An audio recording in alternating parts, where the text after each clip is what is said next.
당장 나가세요. 오늘부터 어머니랑은 끝이에요. 안녕하세요, 여러분. 오늘 제가 들려드릴 이야기는 한겨울 동짓날부터 크리스마스 이브까지 일어난 기적 같은 사연입니다. 평생 자식을 위해 헌신했지만 동지 팥죽 한 그릇조차 거절당하며 며느리에게 구박받던 한 시어머니가 있었습니다. 그런데 크리스마스 이브 저녁 며느리에게 집 밖으로 쫓겨나 차가운 복도에 홀로 남겨졌습니다. 하지만 바로 그날 밤 예상치 못한 일이 벌어지면서 두 사람의 관계는 완전히 달라지게 됩니다. 며느리가 쓰러진 채 시어머니 품에서 밤새 오열하며 고백한 충격적인 진실은 과연 무엇이었을까요? 이 이야기를 끝까지 들으시면 가족의 소중함과 서로를 이해하는 것이 얼마나 중요한지 깨닫게 되실 겁니다. 영상이 마음에 드셨다면 구독과 좋아요, 그리고 알림 설정 부탁드립니다. 여러분의 작은 관심이 더 좋은 이야기를 만드는 힘이 됩니다. 그럼 지금부터 시작하겠습니다. 어머니, 요즘 누가 이런 걸 먹는다고 집안에 냄새 배게 가져오셨어요? 며느리의 차가운 목소리가 현관문을 열자마자 쏟아졌습니다. 그 말을 듣는 순간 저는 손에 들고 온 냄비가 갑자기 무거워지는 것을 느꼈습니다. 1년 중 밤이 가장 길다는 동짓날 아침부터 정성껏 끓인 팥죽이었습니다. 새벽같이 일어나 팥을 불려 삶고 쌀을 불려 갈아서 체에 내리고 꼬박 3시간을 솥 앞을 지켰습니다. 동지 팥죽은 제가 시집올 때부터 어머님께 배운 음식이었습니다. 팥의 붉은색이 나쁜 기운을 쫓는다고 하셨습니다. 그래서 해마다 이맘때면 가족들에게 나눠드렸습니다. 돌아가신 시어머님도 살아계실 적엔 제가 끓인 팥죽을 드시며 우리 며느리 손맛은 따라올 사람이 없어라고 칭찬해 주시곤 했습니다. 하지만 지금 제 앞에 선 며느리의 얼굴에는 그 어떤 반가움도 없었습니다. 30대 초반의 며느리는 흑갈색 생머리를 단정히 뒤로 묶은 채 베이지색 홈웨어 차림이었습니다. 얼굴은 하얗고 이목구비는 또렷했지만 그녀의 눈빛은 한겨울 얼음장처럼 차가웠습니다. 그래도 동지엔 팥죽을 먹어야 애군을 막는다고 옛날부터. 제가 조심스럽게 말을 잇자 며느리는 한숨을 푹 내쉬었습니다. 어머니, 지금이 무슨 조선시대예요? 요즘 젊은 사람들은 그런 거 안 믿어요.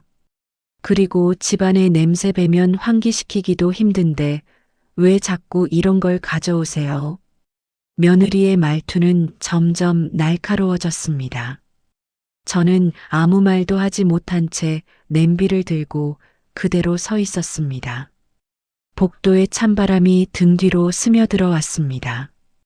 60대 중반의 나이에 수수한 남색 코트 하나 걸친 차림으로 이 추운 날 버스를 2번이나 갈아타고 왔는데 이런 대접을 받는다니.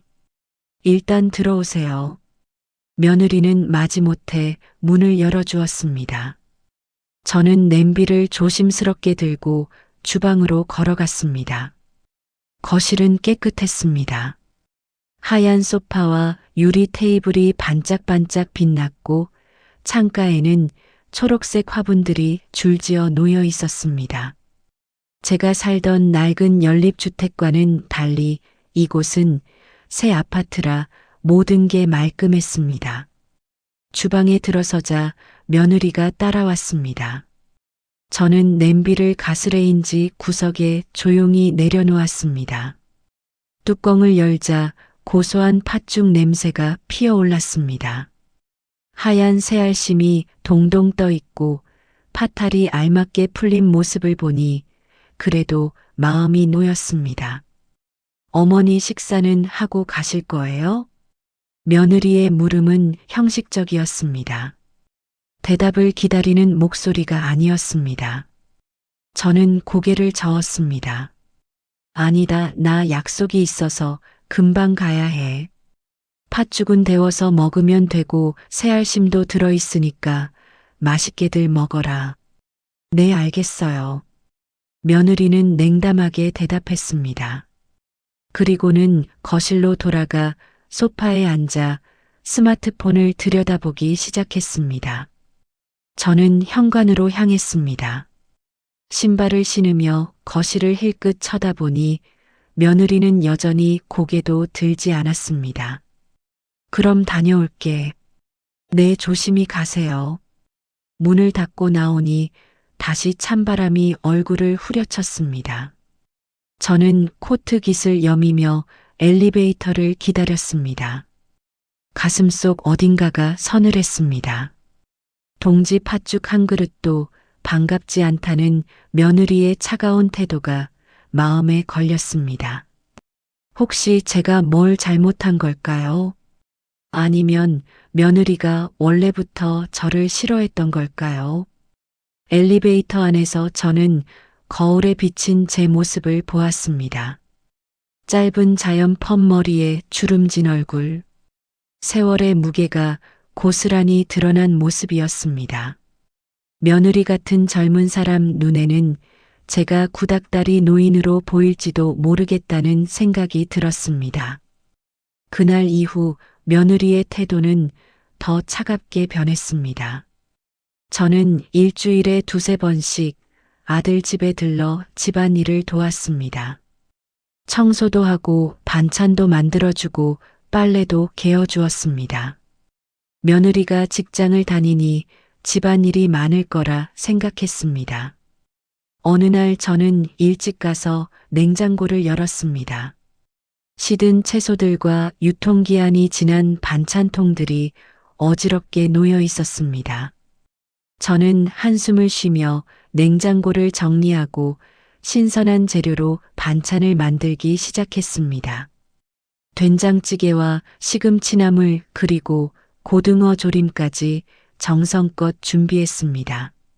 저녁 무렵 며느리가 퇴근했습니다. 현관문이 열리는 소리가 들렸습니다. 어머니 또 오셨어요? 며느리의 목소리는 피곤함으로 가득했습니다. 저는 주방에서 나와 며느리를 맞이했습니다. 응, 오늘 반찬 좀 만들어 놨다. 냉장고 보니까 먹을 게 없더라. 며느리는 구두를 벗으며 한숨을 내쉬었습니다. 어머니, 제가 냉장고 관리 못한다고 자꾸 이러시면 기분이 안 좋아요. 저도 나름 챙겨 먹고 있어요. 아니다, 그런 뜻이 아니라. 제 말이 끝나기도 전에 며느리는 방으로 들어가 버렸습니다. 저는 멍하니 서 있다가 식탁에 차려놓은 반찬들을 바라보았습니다. 아무도 고맙다는 말을 해주지 않았습니다. 잠시 후 아들이 퇴근했습니다. 30대 중반의 아들은 유순한 인상이었지만 집안에서만큼은 한없이 작아지는 사람이었습니다. 엄마 왔어요? 오늘도 수고했어요. 아들은 간단히 인사를 하고는 소파에 털썩 주저앉았습니다. 저는 아들에게 조심스럽게 물었습니다. 야, 요즘 며느리가 나한테 왜 저렇게 차갑게 구는 거니? 내가 뭘 잘못했나? 아들은 난처한 표정을 지었습니다. 엄마 그냥 좀 참아요. 요즘 회사 일로 스트레스 많이 받아서 그래요. 시간 지나면 나아질 거예요. 그래도 너무 심한 거 아니니? 엄마가 좀 이해해줘요. 제발. 아들의 대답은 늘 이랬습니다. 며느리 편만 들고 저를 이해시키려 하지 않았습니다. 저는 쓸쓸한 마음을 안고 집을 나왔습니다. 며칠 후 다시 아들 집에 갔을 때 저는 거실에서 걸레질을 하고 있었습니다. 며느리는 소파에 앉아 태블릿을 보고 있었습니다. 저는 며느리 주변을 조심스럽게 닦았습니다. 며느리는 고개도 들지 않고 화면만 뚫어져라 쳐다보고 있었습니다. 며느리야, 물 좀 마실래? 제가 물었지만 며느리는 대답 없이 한숨만 내쉬었습니다. 저는 입을 다물고 다시 걸레질을 계속했습니다. 좁은 거실 안에는 무거운 침묵만 흘렀습니다. 그날 밤 저는 잠을 이루지 못했습니다. 며느리가 저를 왜 그렇게 싫어하는지 도무지 이해할 수 없었습니다. 처음 며느리를 만났을 때는 그렇게 예쁘게 웃던 아이였는데 결혼 후 몇 년 사이에 저를 보는 눈빛이 점점 차가워졌습니다. 혹시 제가 무신경하게 한 말이 상처가 됐을까요? 아니면 시어머니라는 존재 자체가 싫은 걸까요? 저는 이불을 뒤집어 쓰고 한숨을 쉬었습니다. 가슴 한구석에 응어리가 점점 커져가는 것이 느껴졌습니다. 12월이 되자 거리는 화려한 조명으로 빛났습니다. 하지만 저희 집안의 분위기는 점점 더 냉랭해졌습니다. 크리스마스 이브 오후에 저는 아들 집에 들렀습니다. 아들이 며칠 전 전화로 엄마가 와서 저녁이나 같이 먹자고 했기 때문입니다. 저는 작은 보따리에 옷까지 몇 벌을 챙겨왔습니다. 하룻밤 묵을 생각이었습니다. 현관문을 열고 들어서니 거실에는 아무도 없었습니다. 저는 보따리를 소파 옆에 조용히 내려놓고 주방으로 갔습니다. 1시간쯤 지났을까요?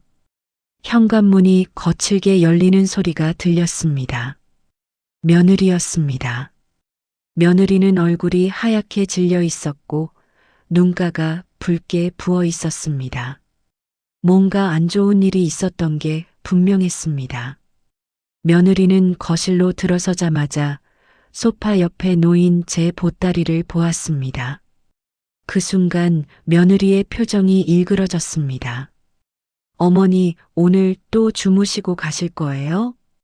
며느리의 목소리는 떨리고 있었습니다. 저는 당황하며 대답했습니다. 응, 아들이 같이 저녁 먹자고 해서. 저 지금 그럴 여유 없어요. 제발 오늘은 그냥 가주세요. 며느리의 말투는 간절했지만 동시에 날카로웠습니다. 저는 어찌할 바를 몰라 그 자리에 서 있었습니다.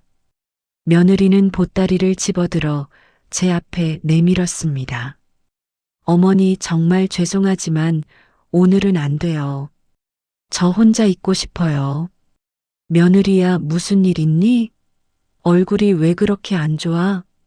제가 걱정스럽게 물었지만 며느리는 고개를 돌렸습니다. 아무것도 아니에요. 그냥 가주세요. 그때 눈 내리는 창밖을 보니 하얀 눈송이들이 소리 없이 떨어지고 있었습니다. 크리스마스 이브의 거리는 온통 하얀 눈으로 뒤덮이고 있었습니다. 그래도 이렇게 눈 오는데 어떡해. 제 말이 끝나기도 전에 며느리는 폭발했습니다. 어머니, 더 이상은 같이 못 살겠어요. 당분간 친정에라도 가 계세요. 며느리는 제 보따리를 현관문 밖으로 던졌습니다. 보따리가 복도 바닥에 떨어지며 둔탁한 소리를 냈습니다. 저는 믿을 수 없다는 표정으로 며느리를 바라보았습니다. 며느리야, 너 지금 뭐 하는 거니? 어머니, 제발 나가주세요. 저 지금 정신이 하나도 없어요. 며느리는 떨리는 손으로 저를 밖으로 밀어냈습니다. 저는 비틀거리며 복도로 나갔습니다. 그리고 쿵 하는 소리와 함께 문이 닫혔습니다. 저는 차가운 복도에 멍하니 서 있었습니다. 형광등 불빛 아래서 바닥에 떨어진 제 보따리가 초라하게 보였습니다. 복도 창문 너머로는 눈이 점점 더 많이 내리고 있었습니다. 저는 천천히 보따리를 집어들고 복도 벤치에 앉았습니다. 가슴이 먹먹했습니다. 60평생 이렇게 수모를 당한 적은 처음이었습니다. 며느리가 저를 싫어하는 건 알았지만 이렇게까지 내쫓을 줄은 몰랐습니다. 눈물이 핑 돌았습니다. 하지만 울 수는 없었습니다. 누군가 복도를 지나갈 수도 있었고 아들한테 전화할 수도 없었습니다. 아들은 늘 며느리 편만 들 테니까요. 저는 핸드폰을 꺼내 시간을 확인했습니다. 오후 6시. 이 시간에 어디로 가야 할까요? 친구 집으로 갈까요? 아니면 그냥 집으로 돌아갈까요? 하지만 버스를 2번이나 갈아타야 하는데 이 눈 오는 날 괜찮을까요? 복도는 을씨년스럽게 조용했습니다. 저는 남색 코트 깃을 여미며 한숨을 내쉬었습니다. 벤치에 앉은 지 얼마나 지났을까요? 복도 창문 밖으로 보이는 하늘은 어느새 어두워지고 있었습니다. 저는 핸드폰을 꺼내 친구에게 전화를 걸려다 말고 다시 주머니에 넣었습니다. 이런 꼴을 누구한테 보이고 싶지 않았습니다. 그때였습니다. 아들 집안에서 무거운 소리가 들렸습니다. 쿵 하는 둔탁한 소리 뒤에 뭔가 깨지는 소리가 이어졌습니다. 저는 벌떡 일어났습니다. 아! 짧고 날카로운 비명이 문틈 사이로 새어나왔습니다. 며느리의 목소리였습니다. 저는 본능적으로 문을 두드렸습니다. 며느리야, 괜찮니? 무슨 일이야? 대답이 없었습니다. 저는 더 세게 문을 두드렸습니다. 그리고 손잡이를 돌렸습니다. 다행히 문이 열렸습니다. 며느리가 문을 잠그지 않았던 것입니다. 문을 열고 들어선 거실은 어둠에 잠겨 있었습니다.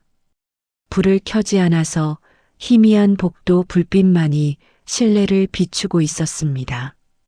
저는 황급히 불을 켰습니다. 며느리가 거실 바닥에 쓰러져 있었습니다. 소파와 테이블 사이에 웅크린 채 가슴을 움켜쥐고 거친 숨을 몰아쉬고 있었습니다. 며느리의 얼굴은 땀으로 흠뻑 젖어 있었고 입술은 하얗게 질려 있었습니다. 며느리야, 어디 아파? 뭐가 아픈 거야? 저는 달려가 며느리를 부둥켜 안았습니다. 며느리의 몸은 부들부들 떨리고 있었습니다. 며느리는 제 옷을 꽉 움켜쥐며 말했습니다. 어머니 숨이 안 쉬어져요. 심장이 너무 빨리 뛰어요. 며느리의 목소리는 공포로 가득했습니다. 저는 즉시 119에 전화를 걸었습니다. 손이 너무 떨려서 번호를 누르는 것도 힘들었습니다. 구급대원에게 상황을 설명하고 주소를 알려주는 동안에도 며느리는 제 품에서 떨고 있었습니다. 괜찮다, 괜찮아. 곧 구급차 온다. 조금만 참아라. 저는 며느리의 등을 쓰다듬으며 계속 말을 걸었습니다. 며느리는 눈을 감은 채 헐떡이고 있었습니다. 제 품에 안긴 며느리의 몸은 너무나 가냘펐습니다. 언제 이렇게 말랐을까요? 옷 위로도 뼈가 만져졌습니다. 며느리야, 눈 뜨고 있어. 나 봐. 내가 여기 있다. 며느리는 간신히 눈을 떴습니다. 눈동자가 초점을 잃고 흔들리고 있었습니다. 어머니, 저 죽는 건가요? 무슨 소리야? 안 죽어. 절대 안 죽어. 저는 며느리를 꽉 안았습니다. 조금 전까지 저를 내쫓았던 며느리였지만 그런 건 중요하지 않았습니다. 지금 이 순간 며느리는 제 품에서 죽을 것 같다고 떨고 있는 아이였습니다. 구급차 사이렌 소리가 들렸습니다. 저는 현관문을 열어놓고 며느리 곁을 지켰습니다. 얼마 후 구급대원들이 들어왔습니다. 그들은 며느리의 상태를 체크하고 들것에 옮겼습니다. 보호자분이세요? 네, 시어머니입니다. 같이 타시겠어요? 당연하죠. 저는 구급차에 올라탔습니다. 며느리는 산소 마스크를 쓴 채 눈을 감고 있었습니다. 구급대원이 혈압과 맥박을 재고 링거를 꽂았습니다. 저는 며느리의 손을 꼭 잡았습니다. 며느리의 손은 얼음장처럼 차가웠습니다. 구급차가 출발했습니다. 사이렌 소리가 밤거리에 울려 퍼졌습니다. 창밖으로 보이는 크리스마스 트리의 화려한 불빛들이 흐릿하게 지나갔습니다. 사람들은 행복하게 웃으며 거리를 걷고 있었습니다. 하지만 이 구급차 안에서는 한 젊은 여자가 생사의 기로에 서 있었습니다. 저는 며느리의 손을 쓰다듬으며 속으로 기도했습니다. 제발 무사하게 해달라고. 며느리가 저를 얼마나 싫어하든 상관없으니 제발 건강하게만 해달라고. 병원에 도착했습니다. 응급실 불빛이 눈부시게 밝았습니다. 의료진이 며느리를 데려갔습니다. 저는 대기실에서 초조하게 기다렸습니다. 핸드폰을 꺼내 아들에게 전화를 걸었습니다. 아들은 회식 중이었습니다. 엄마 무슨 일이에요? 야, 지금 병원이다.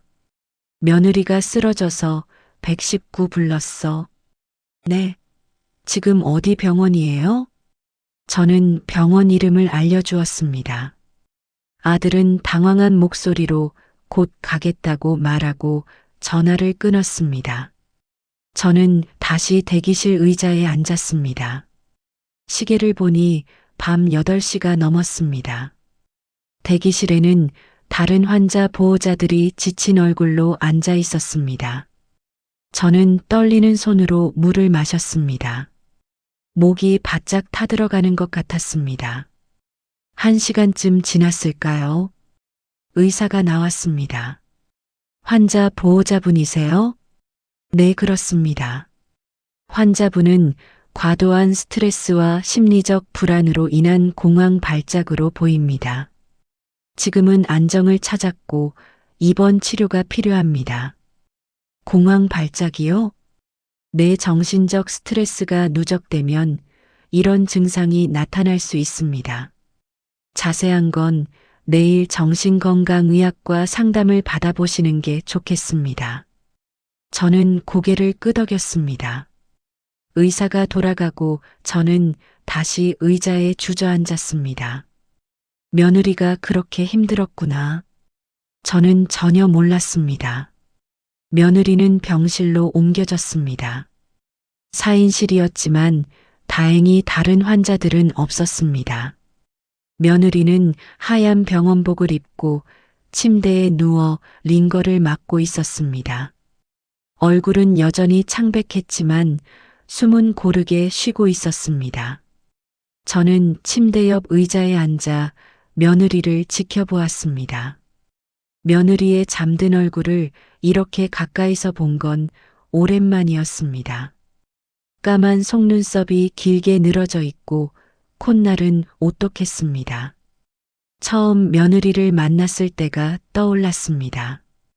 5년 전 아들이 처음 며느리를 데리고 왔을 때 저는 정말 기뻤습니다. 며느리는 수줍게 웃으며 어머님 뵙게 되어 영광입니다라고 인사했습니다.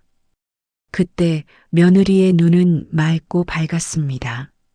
하지만 지금은 그 빛을 찾아볼 수 없었습니다. 언제부터 며느리의 눈빛이 변했을까요? 결혼 후 1년쯤 지났을 때부터였던 것 같습니다. 며느리는 점점 말수가 줄었고 제게 차가워졌습니다. 저는 며느리가 시어머니를 부담스러워하는구나 생각했습니다. 그래서 더 조심했고 더 눈치를 봤습니다. 하지만 며느리의 태도는 나아지지 않았습니다. 자정이 넘어 아들이 병원에 도착했습니다. 아들은 숨을 헐떡이며 병실로 뛰어들어왔습니다. 엄마 어떻게 된 거예요? 와이프는 괜찮아요? 응, 지금은 괜찮다. 의사 선생님이 공황 발작이래. 공황 발작이요? 아들은 믿을 수 없다는 표정으로 며느리를 바라보았습니다. 아들도 며느리가 그렇게 힘들었던 줄 몰랐던 것 같았습니다. 너 며느리 요즘 뭔가 힘든 일 없었니? 글쎄요, 회사 일이 좀 바쁘긴 했는데. 아들의 대답은 애매했습니다. 아들도 집안일에 무관심했던 게 분명했습니다. 야, 너 집에 가서 쉬어라. 내가 여기 있을게. 엄마가 밤새 있으시게요? 엄마도 힘드실 텐데. 괜찮다. 어차피 잠도 안 올 거고. 너 내일 출근해야 되잖아. 아들은 미안한 표정을 지었습니다. 그리고 며느리의 이마에 입을 맞춘 뒤 병실을 나갔습니다. 다시 조용해진 병실에서 저는 며느리 곁을 지켰습니다. 새벽 3시쯤 며느리가 눈을 떴습니다. 며느리는 천장을 멍하니 바라보다가 고개를 돌려 저를 보았습니다. 어머니? 며느리의 목소리는 쉬어 있었습니다. 응, 깼니? 물 마실래? 저는 물컵을 들어 며느리 입에 대주었습니다. 며느리는 조금 마시고는 다시 누웠습니다. 어머니, 왜 여기 계세요? 당연히 있어야지. 내가 쓰러졌는데 어떻게 혼자 두고 가니? 며느리는 입술을 깨물었습니다. 눈가가 붉어지더니 눈물이 주르륵 흘러내렸습니다. 어머니, 죄송해요. 제가 어머니를 그렇게 내쫓았는데. 며느리는 흐느끼기 시작했습니다. 저는 며느리의 손을 잡았습니다. 괜찮다. 그런 거 신경 쓰지 마라. 아니에요. 정말 죄송해요. 저 정말 나쁜 며느리예요. 며느리는 계속 울었습니다. 저는 며느리의 머리를 쓰다듬었습니다. 며느리야, 너 무슨 일 있었니? 왜 그렇게 힘들었어? 며느리는 한참을 울다가 떨리는 목소리로 말했습니다. 어머니, 사실 저 지난달에 회사에서 권고사직 당했어요. 뭐? 저는 깜짝 놀랐습니다. 회사가 구조조정하면서 제가 명단에 들어갔어요. 한 달 안에 나가래요. 며느리는 울먹이며 말을 이었습니다. 그리고 친정 아버지가 암 진단을 받으셨어요. 위암 3기래요. 수술비도 많이 든다고. 저는 할 말을 잃었습니다. 며느리가 그런 일을 겪고 있었다니. 그래서 제가 너무 힘들어서 정신이 없었어요. 어머니한테 잘해드려야 하는데 자꾸 짜증만 나고 모든 게 다 싫었어요. 며느리는 소리내어 울었습니다. 저는 며느리를 꼭 안아주었습니다. 아이고, 우리 며느리 그렇게 힘들었구나. 왜 진작 말을 안 했어? 말해봤자 달라질 게 없잖아요. 어머니도 힘드실 텐데 제 걱정까지 끼쳐드릴 수 없었어요. 며느리의 가녀린 어깨가 흔들렸습니다. 저는 며느리를 품에 안은 채 등을 토닥였습니다. 며느리야, 너 혼자 다 짊어지려고 하니까 이렇게 된 거야. 가족인데 함께 나눠야지. 어머니, 저 정말 죄송해요. 어머니한테 너무 못되게 굴었어요. 아니다. 괜찮아. 다 이해한다. 저는 며느리의 눈물을 닦아주었습니다. 며느리의 차가운 태도 뒤에 이런 아픔이 숨어 있었다니. 저는 미처 몰랐습니다. 며느리도 저처럼 혼자서 모든 걸 견디고 있었던 것입니다. 며느리야, 앞으로는 힘든 일 있으면 나한테 얘기해. 내가 도와줄게. 며느리는 고개를 끄덕이며 다시 울었습니다. 저는 며느리를 품에 안은 채 밤새도록 함께 있었습니다. 창밖으로는 눈이 그치고 조용한 새벽이 밝아오고 있었습니다. 동이 트기 시작했습니다. 병실 창문으로 희미한 햇살이 들어왔습니다. 며느리는 다시 잠이 들었고 저는 여전히 곁을 지키고 있었습니다. 오전 9시쯤 간호사가 들어와 며느리의 상태를 체크했습니다. 며느리는 눈을 뜨고 일어나 앉았습니다. 얼굴색이 조금 좋아진 것 같았습니다. 어머니 밤새 주무시지도 못하셨죠? 피곤하실 텐데. 괜찮다. 나 이 나이에 잠이 어디 많이 오겠니? 며느리는 미안한 표정을 지었습니다. 간호사가 나간 후 저는 며느리 옆에 앉았습니다. 며느리야, 나도 너한테 할 말이 있다. 네, 어머니. 저는 며느리의 손을 잡았습니다. 나도 사실 너처럼 혼자서 다 짊어지고 살았어. 내 시아버지가 돌아가시고 나서 아들 하나 키우느라 얼마나 힘들었는지 몰라. 며느리는 조용히 제 이야기를 들었습니다. 그때 나도 너처럼 직장 다니면서 애 키우고 시부모님 모시고 그랬어. 퇴근하면 녹초가 되는데도 밥 차려야 되고 빨래해야 되고 정신이 하나도 없었지. 저는 옛 기억을 떠올렸습니다. 그런데 아무도 내 힘든 걸 몰라줬어. 시어머니는 내가 며느리 노릇을 제대로 못한다고 구박하셨고 친정어머니는 참으라고만 하셨어. 남편은 일찍 세상을 떠났고 아들은 어렸고 나 혼자서 다 버텨야 했어. 며느리의 눈에 눈물이 고였습니다.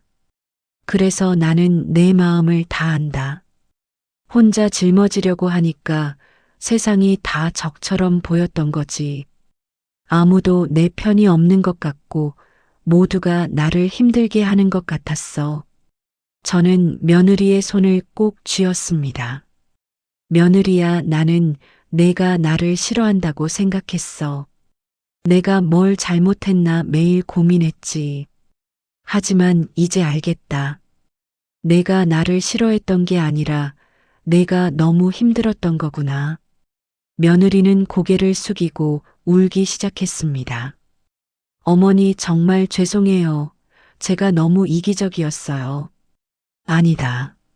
너 잘못이 아니야. 우리 둘 다 서로를 몰라서 생긴 일이야. 저는 며느리를 꼭 안았습니다. 며느리는 제 품에서 소리내어 울었습니다. 어머니, 사실 저 동지 팥죽 그날도 정말 감사했어요. 어머니가 저희를 위해서 정성껏 해주신 거 다 알아요. 그래. 네, 근데 그날 회사에서 권고사직 통보를 받은 날이었어요. 그래서 아무것도 손에 안 잡히고 머릿속이 하얗게 되어서 어머니한테 너무 못되게 굴었어요. 며느리는 계속 울며 말했습니다. 어머니가 해주신 반찬도 다 맛있었어요. 근데 제가 먹을 기력도 없었고 어머니 얼굴 보는 것도 죄책감이 들어서 자꾸 피했어요. 저는 며느리의 머리를 쓰다듬었습니다. 다 지난 일이다. 이제 괜찮아. 어머니, 제가 진짜 나쁜 며느리 맞죠? 아니다. 넌 충분히 잘했어. 그 힘든 상황에서도 혼자 버티려고 했잖아. 며느리는 제 품에서 한참을 울었습니다. 저도 모르게 눈물이 흘렀습니다. 두 사람 사이를 가로막고 있던 높은 벽이 서서히 무너지고 있었습니다. 며느리야, 앞으로는 우리 솔직하게 얘기하자. 힘든 것도 기쁜 것도 함께 나누고. 네, 어머니, 정말 감사합니다. 며느리는 제 손을 두 손으로 꼭 잡았습니다. 그리고 며느리야, 내 친정아버님 병원비 걱정하지 마라. 내가 모아둔 돈이 좀 있어. 그걸로 도와줄게. 어머니, 그건 안 돼요. 어머니 노후 자금인데. 괜찮아. 나는 이제 쓸 데도 없어. 내 아버님이 건강하셔야 내가 마음 편하게 살 수 있잖아. 며느리는 다시 울음을 터뜨렸습니다. 어머니 감사합니다. 정말 정말 감사합니다. 저는 며느리를 품에 안으며 평생 느껴보지 못한 따뜻함을 느꼈습니다. 며느리도 제 품에서 오랜만에 편안함을 느끼는 것 같았습니다. 창밖으로는 눈 덮인 거리가 햇살을 받아 반짝이고 있었습니다. 크리스마스의 기적은 이렇게 저희에게 찾아온 것입니다. 며느리는 이틀간 입원 치료를 받고 퇴원했습니다. 퇴원하는 날은 크리스마스 아침이었습니다. 병원 로비에는 커다란 크리스마스 트리가 반짝이고 있었고 캐럴이 흘러나왔습니다. 며느리야, 집에 가서 푹 쉬어라. 네, 어머니. 어머니도 그동안 고생 많으셨어요. 저희는 택시를 타고 아들 집으로 향했습니다. 거리는 눈으로 하얗게 덮여 있었고 사람들은 밝은 표정으로 걸어 다녔습니다. 집에 도착하니 아들이 현관에서 저희를 맞이했습니다. 엄마, 와이프 괜찮아요? 응, 이제 괜찮다. 아들은 며느리를 부축해 거실로 안내했습니다. 며느리는 소파에 앉아 한숨을 내쉬었습니다. 이제 집이니까 편하게 쉬어. 저는 주방으로 가서 냉장고를 열었습니다. 그리고 며칠 전 가져왔던 팥죽이 든 냄비를 꺼냈습니다. 며느리가 저를 내쫓던 그날 만들었던 팥죽이었습니다. 어머니, 그거 이제 상했을 텐데. 며느리가 걱정스럽게 말했습니다. 괜찮아. 냉장고에 잘 보관해뒀어. 그런데 새알심은 다 풀어졌을 거야. 우리 새로 만들자. 네. 나랑 같이 새알심 빚자. 내가 가르쳐 줄게. 며느리는 잠시 망설이다가 고개를 끄덕였습니다. 저희는 나란히 주방에 섰습니다. 저는 찹쌀가루를 꺼내 물을 조금씩 부으며 반죽했습니다.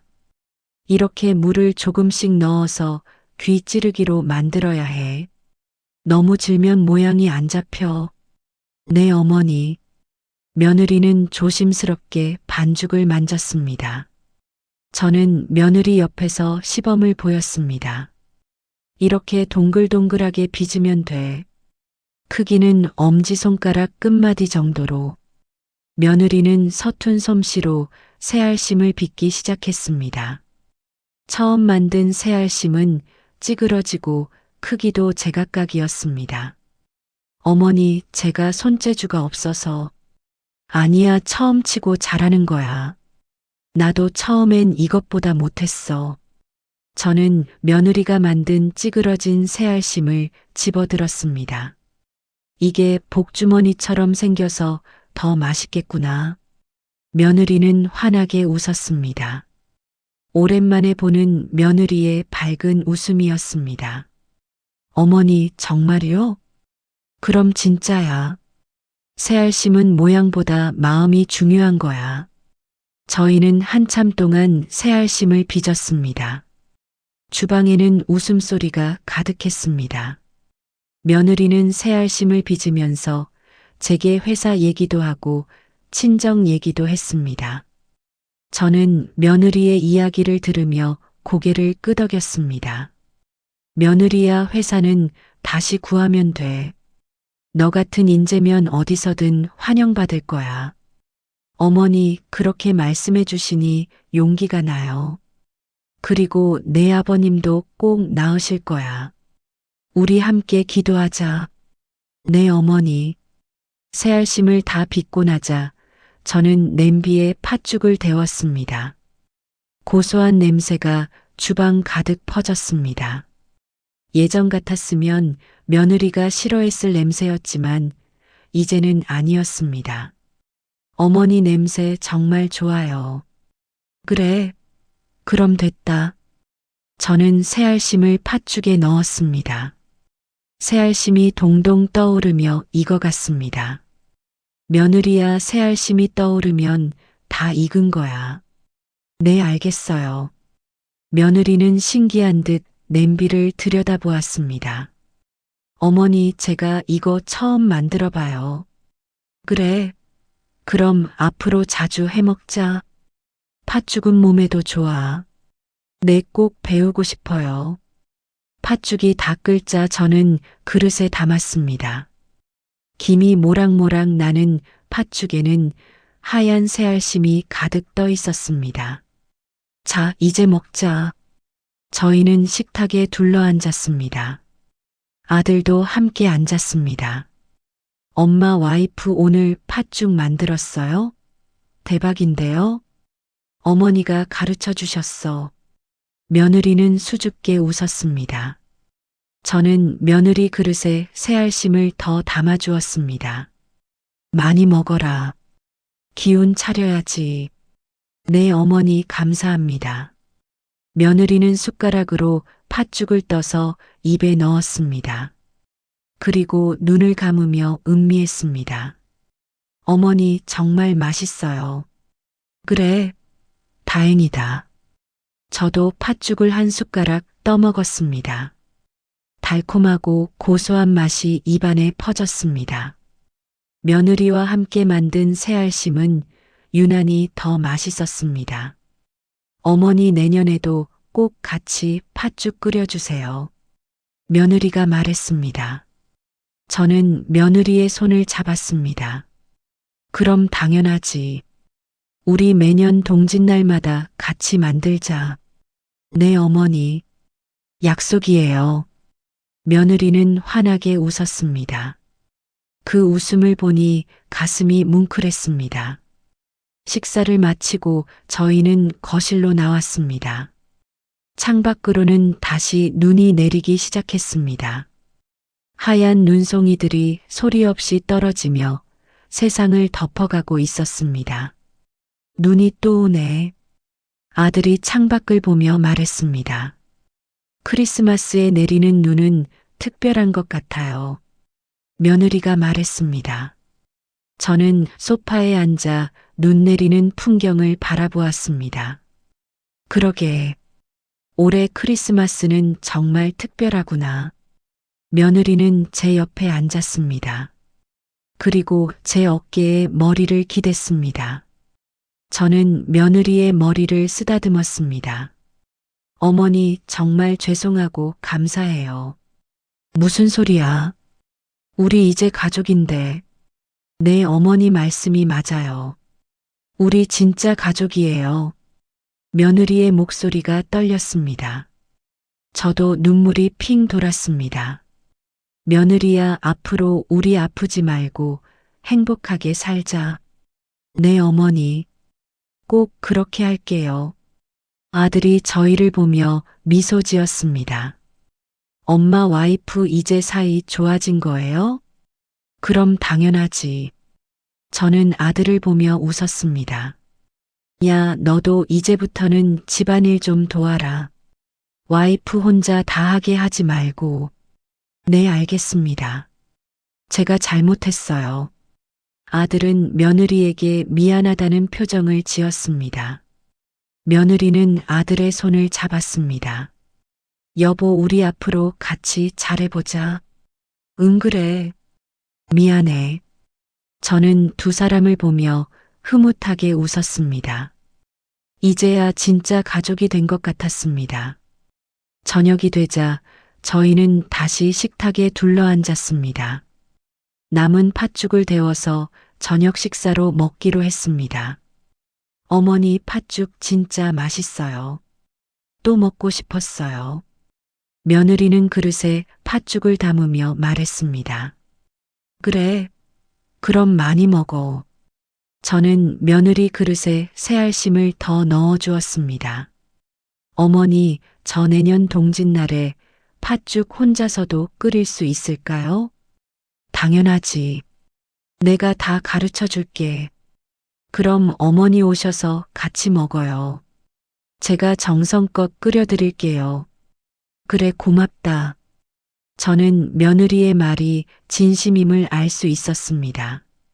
며느리의 눈빛이 맑고 따뜻했습니다. 그리고 어머니 앞으로 자주 놀러 오세요. 제가 반찬도 해드리고 청소도 같이 할게요. 그래, 그럼 고맙지. 며느리는 환하게 웃었습니다. 저도 덩달아 기분이 좋아졌습니다. 식사를 마치고 설거지를 하는데 며느리가 옆으로 왔습니다. 어머니, 제가 할게요. 아니다, 내가 아직 몸이 안 좋잖아. 괜찮아요. 같이 해요. 저희는 나란히 서서 설거지를 했습니다. 며느리가 그릇을 씻으면 제가 행주로 닦았습니다. 어머니, 이렇게 하니까 재미있어요. 그래, 나도 좋다. 저희는 웃으며 설거지를 끝냈습니다. 그리고 거실로 나와 소파에 앉았습니다. 창밖으로는 여전히 눈이 내리고 있었습니다. 거리에 가로등 불빛에 비친 눈송이들이 반짝였습니다. 어머니, 눈이 정말 예뻐요. 그러게. 마치 하늘이 우리한테 선물을 주는 것 같구나. 며느리는 제 손을 꼭 잡았습니다. 어머니, 정말 사랑해요. 며느리의 말에 제 가슴이 뜨거워졌습니다. 나도 너 사랑한다. 저는 며느리를 꼭 안았습니다. 며느리도 저를 꼭 안았습니다. 우리는 한참 동안 그렇게 안고 있었습니다. 아들이 저희를 보며 눈물을 훔쳤습니다. 엄마, 와이프 고마워요. 우리 이제 진짜 가족이에요. 그럼 당연하지. 저는 아들을 보며 웃었습니다. 밤이 깊어갔습니다. 저는 며느리 집에서 하룻밤 묵기로 했습니다. 며느리가 손님방을 정리해 주었습니다. 어머니, 편하게 주무세요. 그래, 고맙다. 너도 푹 쉬어라. 네, 어머니, 안녕히 주무세요. 며느리가 나가고 저는 침대에 누웠습니다. 천장을 바라보니 지난 며칠간의 일들이 주마등처럼 스쳐 지나갔습니다. 동짓날 팥죽을 들고 갔다가 차가운 대접을 받았던 일, 크리스마스 이브에 쫓겨나 복도에 서 있었던 일, 며느리가 쓰러져 병원에 갔던 일, 그리고 오늘 함께 새알심을 빚었던 일, 모든 게 꿈만 같았습니다. 이렇게 행복한 결말을 맞이할 줄은 몰랐습니다. 창밖으로 눈이 계속 내렸습니다.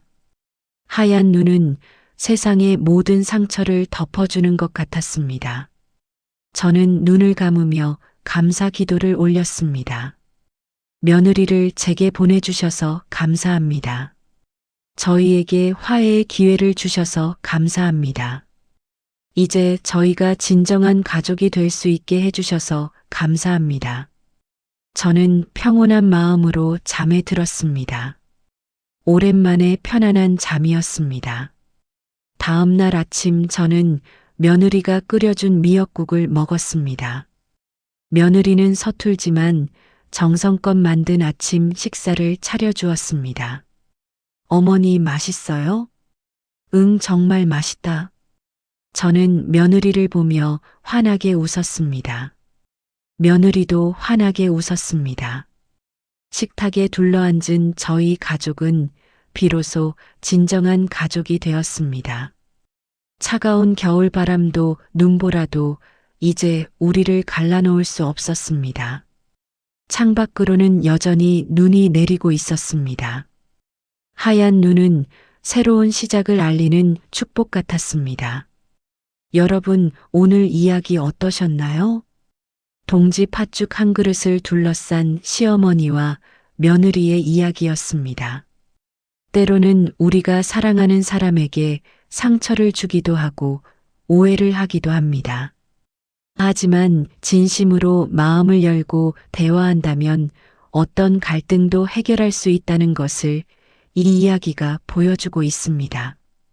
며느리는 혼자 모든 짐을 짊어지려다 무너졌고 시어머니는 며느리의 아픔을 몰랐습니다. 하지만 크리스마스 이브의 기적 같은 사건을 통해 두 사람은 서로를 이해하고 진정한 가족이 될 수 있었습니다. 여러분도 혹시 가족과의 관계에서 오해나 갈등이 있으시다면 오늘 용기를 내어 마음을 열어보시는 건 어떨까요? 작은 대화 한마디가 관계를 완전히 바꿀 수 있습니다. 오늘도 영상 시청해 주셔서 진심으로 감사드립니다. 다음에도 더 좋은 이야기로 찾아뵙겠습니다.